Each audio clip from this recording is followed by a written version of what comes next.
So isang malungkot na balita nga po para sa ating mga Pinoy boxing fans. Ito po ay dahil bigong manalo ang ating pambato na si former world title challenger Gio Santissima sa naging laban nito sa bansang Russia kagabi sa event ng International Boxing Association, kung saan pinaglabanan nila ng undefeated technical fighter na si Mikael Grigorian ang bakanteng IBF Asia Lightweight title. Maliwanag naman sanang lamang sa lakas ng kamao ang ating pambato, pero alam naman po nating lahat na pagdating sa sports ng boxing ay hindi sapat na malakas ka lang, dahil lagi itong natatalo ng mas matalino at mas technical na boksingero. At sa bakbakan ng dalawa kagabi ay ganun din po ang nangyari, dahil walang naging sagot si Santissima sa pagiging technical ni Mikael at tibay pagdating sa puntusan. Kaya sa bandang huli ay nakuha ng Russian fighter ang panalo via lopsided unanimous decision. At siya na rin ngayon ang bagong IBF Asia Lightweight Champion. Dahil sa pagkatalong ito ni Gio Santissima, ay lumagapak na ang kanyang record ngayon sa 26 wins with 22 knockouts at 10 talo. Habang si Mikael Grigorian naman ay umabante ang napakalinis na record sa 9 wins with 2 knockouts at walang talo.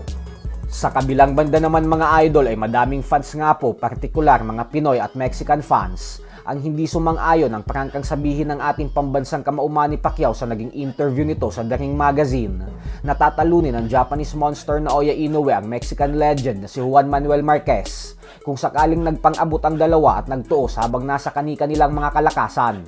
Giit ng mga fans na parang sinabi na din daw kasi ni Pacquiao na talo rin siya kay Inoue sa sitwasyon na ito.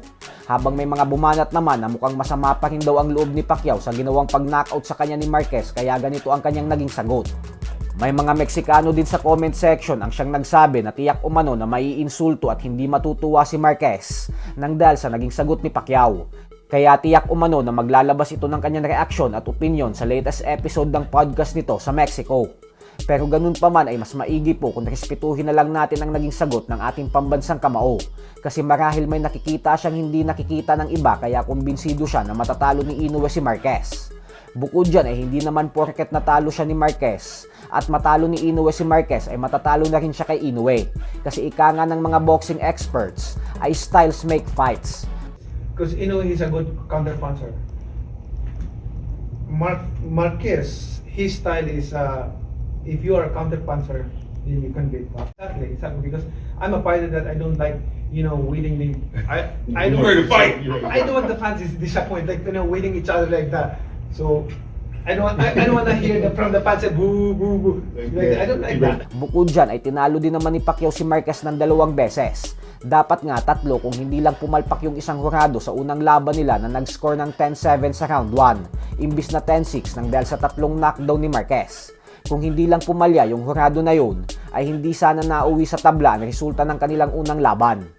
Samantala, dumating na din nga po sa bansang Mexico kahapon ang isa pa nating pambato na si former IBF Super Flyweight Champion Jerwin Ancajas para sa kanyang laban. Bigla pong napalitan ang kanyang orihinal na kalaban na si Rafael Rosas matapos itong magtamo ng injury.